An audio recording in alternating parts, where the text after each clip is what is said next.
Good morning and welcome to Daily Red Devil. We've got lots and lots to discuss on today's show, but before we get into that, please do me a small favour. Make sure to subscribe to the channel, bottom right hand corner.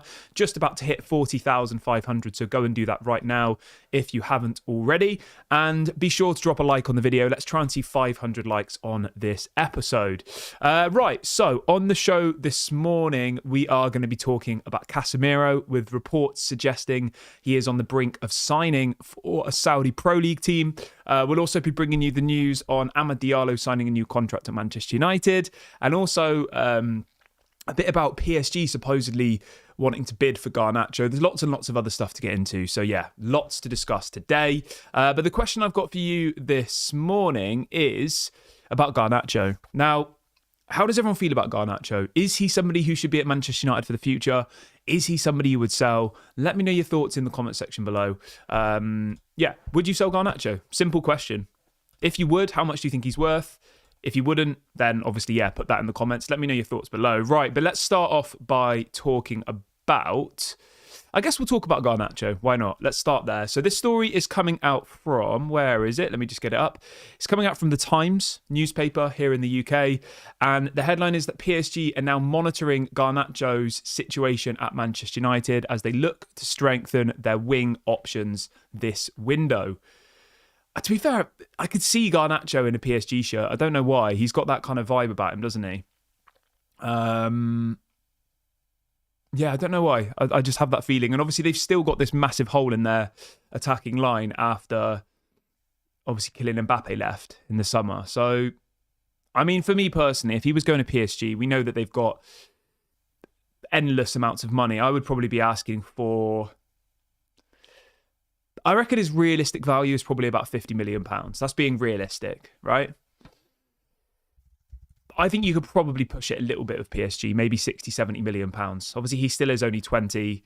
I think he does have a massive future ahead of him. I just think that he needs to play in a team where it's a 4-3-3, where you have wingers. And I know people will say, oh, well, our formation has wingers. Our formation has wing-backs. There's a big difference. Our wing-backs need to be elite defensively. Or not elite, they need to be good defensively. And Garnacho's not good defensively. He doesn't even track back very much, does he? So...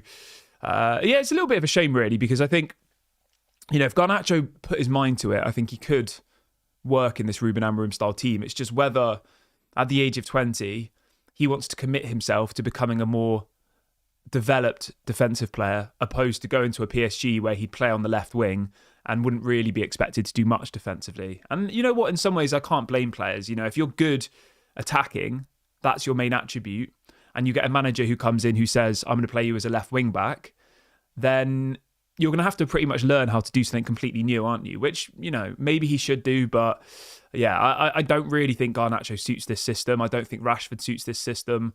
And I think we need to bring in specialist players for those positions. We need 2 attacking midfielders, really, and we need probably 1 or 2 left wing backs and 1 or 2 right wing backs. And I don't think that Garnacho or Rashford suit any of those positions. So I can see why there's these links saying that Man United are considering selling him. He hasn't obviously played that many minutes under Ruben Amorim. We've got to remember, obviously he came, when did Ruben Amorim join? Was it about 2 months ago now? Something like that. Before Ruben Amorim joined, he was literally playing every single game, wasn't he, under Erik ten Hag? And then as soon as Ruben Amorim came in, you look at the results then, right? Everton, when we beat Everton 4-0, he played for 25 minutes. When we lost to Bournemouth, he played 35 minutes. When we lost to Wolves, he played 11 minutes. When we lost to Newcastle, we played 25 minutes. I mean, so if you want to make an argument, there is a bit of a correlation there that ever since we've dropped Garnacho, we have just started losing like every single game. In the last 7 matches, we've lost 5 games and won 1 and drawn 1. I mean, that's awful, isn't it? And of those games, Garnacho's barely played... I mean, most of those games, he hasn't even played 45 minutes worth. He didn't play at all in the Man City game, though, to be fair, and we won that game. So, I don't know. Maybe my argument's flawed.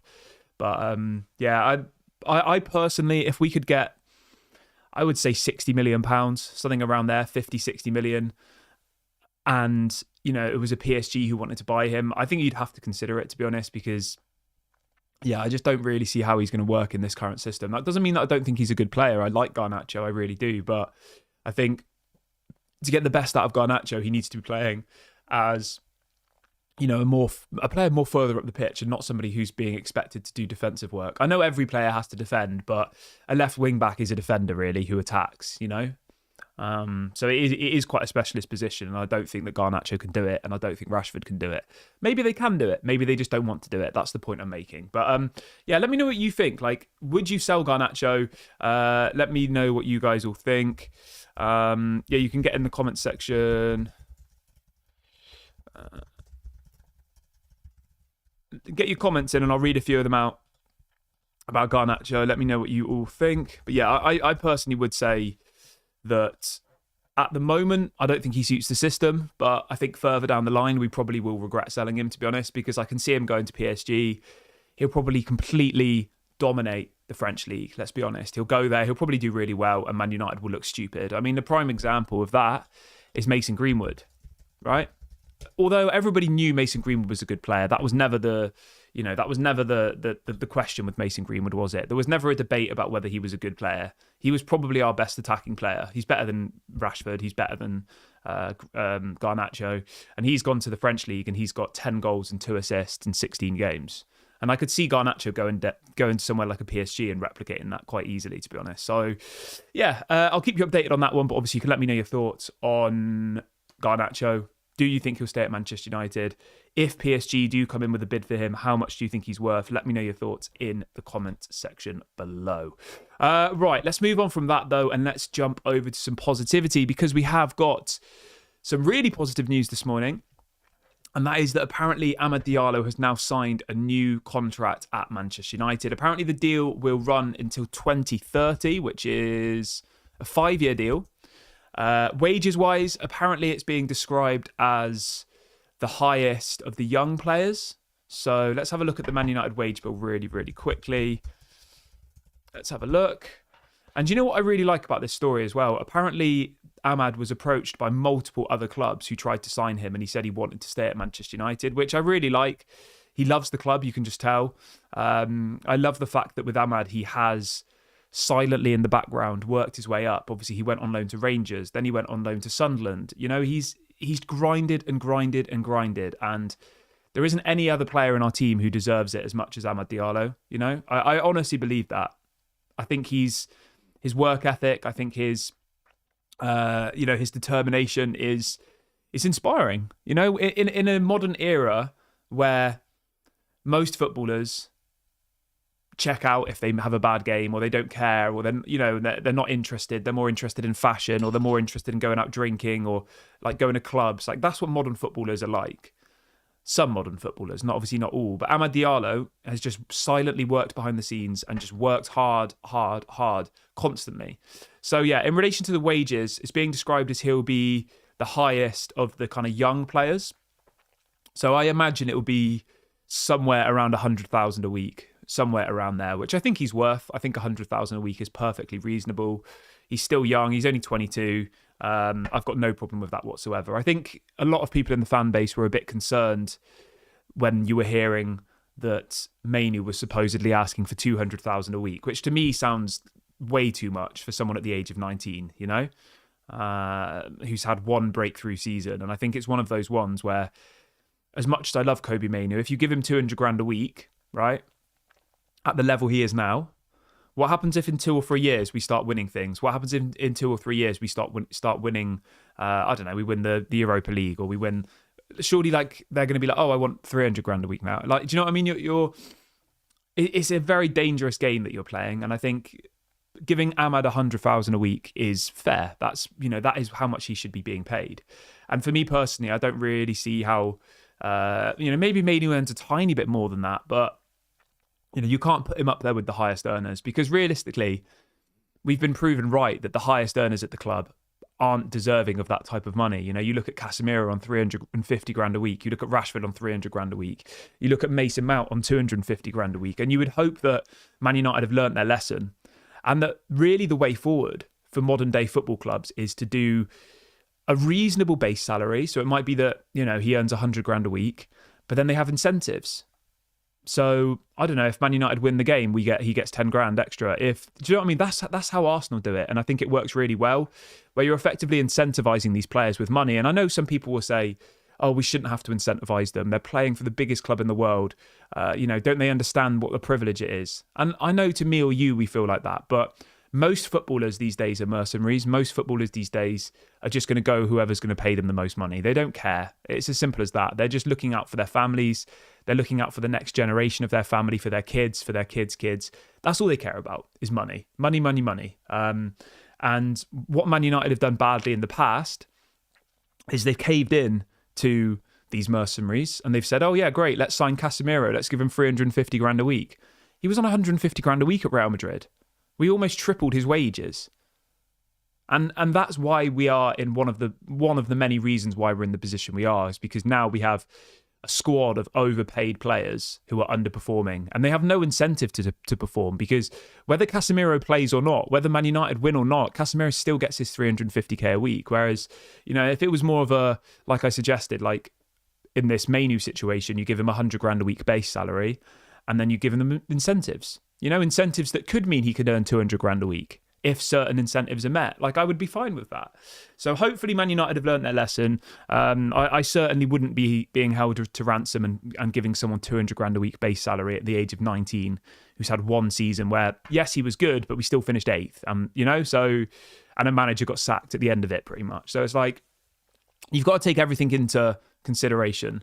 And I don't think any player, regardless of whether they're from the youth academy, regardless of whether they're from wherever, But Al says, isn't Yoro on 160k a week? I've got the salaries up here on a very reliable website. So Lenny Yoro's on 115 grand a week.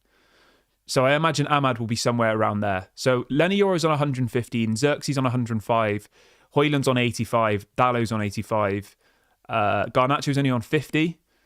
Diallo's currently on 28, Mainu's on 20.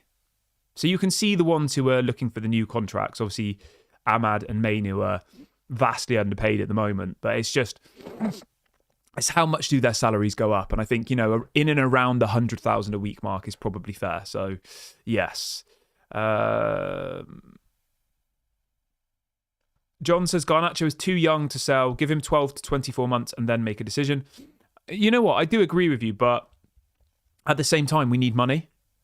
And he doesn't suit the system. So unless we're going to sack Ruben Amorim, then I don't really see why you would keep him. If we're 100% sticking with Ruben Amorim and we all think he's the man to take us forward, which I think most of the fan base does, I just can't see him working in the Ruben Amorim system. Not because he's not a good player. I like Garnacho. He's one of our better players, but he doesn't suit the system. It's a fact. He can't play at left wing back because he doesn't defend.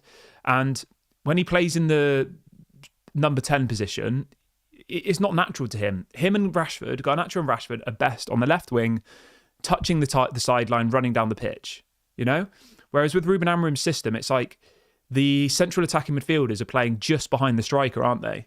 So you don't really have a wide player. Your wide players are the left wing back and the right wing back, but those two players obviously are responsible for defending too, which Garnacho and Rashford can't do. So that's my take on it. I like him, but obviously you have to remember it would be 100% profit as well, because he did come through. We bought him from Atletico Madrid, didn't we? And then he joined our youth academy. So if we got 50, 60 million, that would be 100 million. Bjorn says, don't tell me that you can't train a talented 20-year-old into playing as a number 10/winger. He's already halfway there. I don't really know what to say to that. I mean, Ruben Amorim doesn't select him. So really what you're saying there is that Ruben Amorim isn't a good manager, because you're saying that Ruben Amorim can't train him to become the positions that suit his system. That's really what you're saying. And to be honest, right, I trust Ruben Amorim. He watches him on the training pitch every day. And I remember stories came out before, didn't it? Like, not that long ago, where I think it was from some of the coaches that were there under Erik ten Hag, and they were saying that, some of the players, you tell them suggestions on how to improve their game and they would just ignore you. So I don't know, maybe he's one of those people. But yeah, I don't know. I just think you have to look at a team of players, right? And you have to have players that suit a certain system. It's pretty simple, really. But anyway, we'll see what happens with that one. Let me know what you guys think about Garnacho. I like Garnacho. I think he's good. I think in a 4-3-3, he's amazing. But Ruben Amorim, the manager of Manchester United, clearly doesn't fancy him in this new system. So if he doesn't fancy him, if he doesn't suit the system, if he wants somebody else to come in, then the logical option is to sell him, cash in, and go and buy somebody who suits the system. That's all I'm saying. So yeah, we'll wait and see what happens with that one. But anyway, let's move on from that. And let's jump on over to... Let's talk about Casemiro. So this is coming up from multiple different people this morning. And the headline is that apparently Casemiro is now very close to leaving Manchester United to join Saudi Arabia. Apparently he's agreed a £650,000 per week deal. It looks like it will be with Al Nassr, which is obviously the team that Ronaldo plays for. Apparently Ronaldo has been a major part in this transfer. Transfer fee-wise, we're still waiting to find out the exact figure.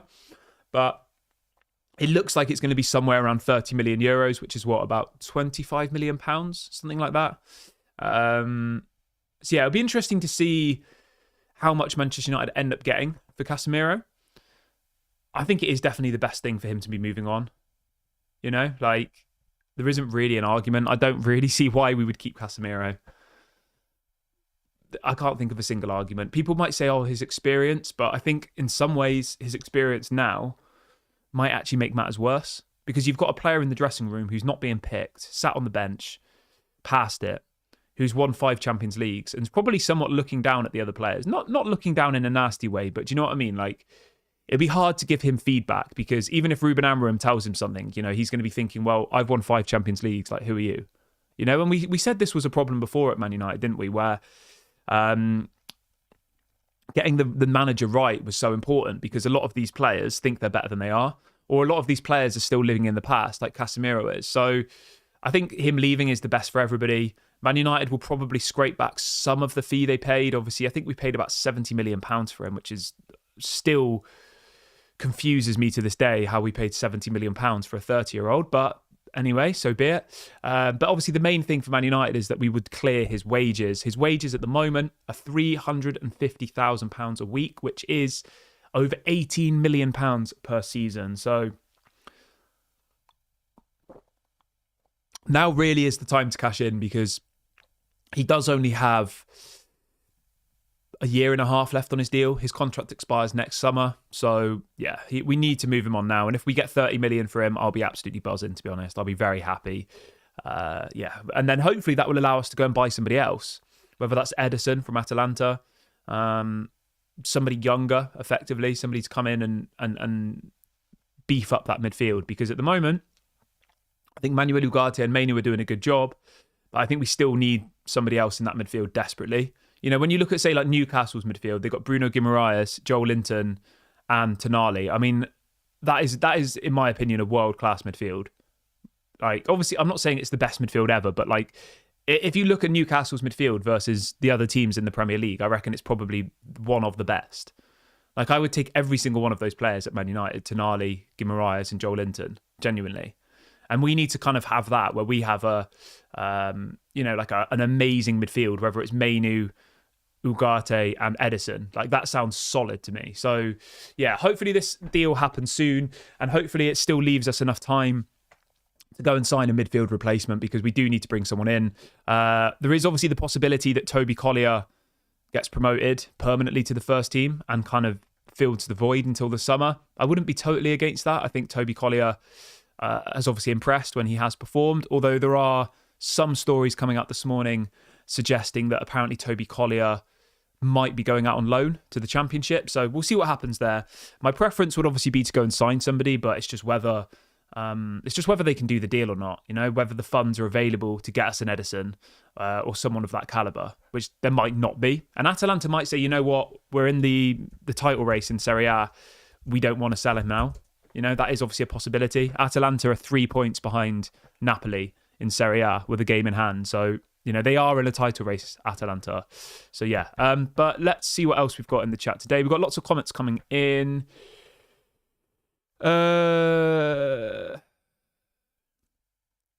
CBK says, what's going on with Marcus Rashford? Before I talk about Rashford, if everyone who is watching the video now could do me a little favour and drop a like, that'd be really appreciated. Please, let's try and get to 500 likes. Go and do that now, and make sure you subscribe as well. I've just dropped a link into the chat to subscribe. Right, let's talk a little bit about Rashford quickly, shall we? So, in relation to Rashford, his agent, who is also his brother, I think his name's Dwayne something, has been in Italy the last couple of days. Fabrizio's confirmed that he has met with Juventus. He's met with AC Milan. Apparently, Como have entered the race. Obviously, the team that Rafael Varane went to. I think it's the team where... Is it Fabregas is the manager? Or Fabregas is the... Yeah, Fabregas is the manager. Como in Italy. I mean, it seems a little bit weird to me. That's 16th in the Serie A. I think they're the team that have got loads of money, though, haven't they? But yeah, apparently Juventus and AC Milan have both held talks. Apparently, Dortmund are also going to hold talks.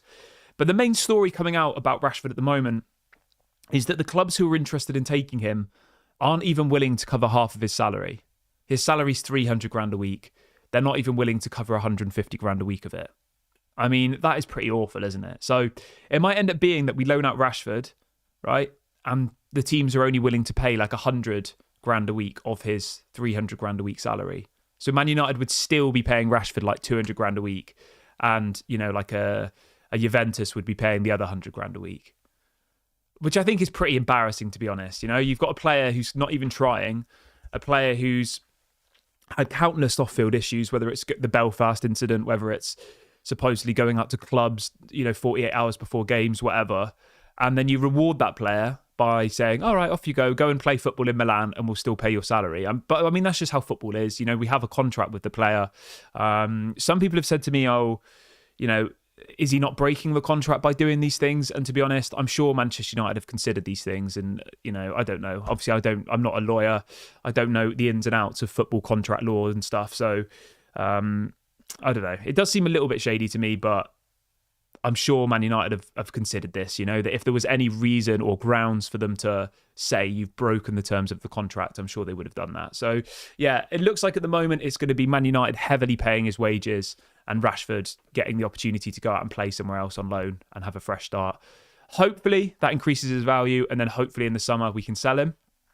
But at the same time, it still just makes me think, right? If AC Milan aren't willing to pay his wages now, say he goes there and does well, they're not going to pay his wages in the summer either, because he's on £300,000 a week. So that's the issue that we have. I mean, the only exception is maybe Juventus. I know Juventus pay quite high wages. They pay Vlahovic, I think, 350,000 a week. So obviously, yeah, they pay Vlahovic 350k a week. So I don't know. Maybe if Vlahovic left Juventus, maybe they would be able to afford Rashford. I don't know. But yeah, obviously I'll keep you updated on that one. I think Rashford will leave, but I don't think it's going to be a very favourable deal. Right. I'm going to wrap the video up here, guys. Thank you very much for watching, everybody. I'll be back live later on today. Please make sure to like the video, subscribe to the channel if you are new. This has been Daily Red Devil, and I'll speak to you all a bit later. Bye for now.